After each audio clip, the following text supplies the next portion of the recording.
లైఫ్లో ఎన్నో అనుకుంటాం, అన్నీ జరగాలని అయితే లేదు కదా. జరిగిన దాని గురించి ఆనందపడాలి, జరగబోయే దాని గురించి ఎదురు చూస్తూ ఉండాలి. అలాగే మన లైఫ్లో కూడా ఏదో కొత్త మలుపులు తిరుగుతాయి అని చెప్పి అందరూ చెప్తా ఉంటే వినడమే కానీ చూడలేదు కదా. చూద్దాం ఏం జరిగిద్దో.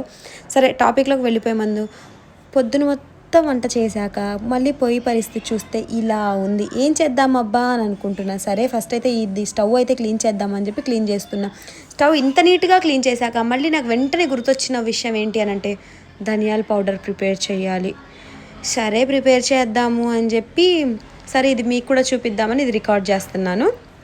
ఫస్ట్ మనం ధనియాలు, లవంగాలు, యాలకులు అవన్నీ ఒక బాండీలో వేసుకొని బాగా డ్రై రోస్ట్ చేసుకోవాలి. అలా డ్రై రోస్ట్ చేసుకున్న తర్వాత వాటిని మంచిగా మెత్తగా ఒక మిక్సీకి పట్టాలి.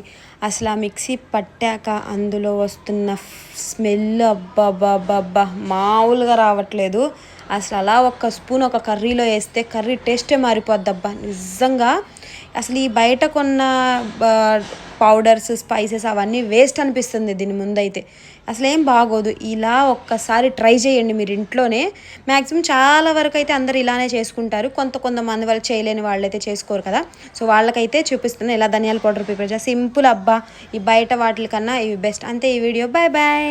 Do subscribe my channel.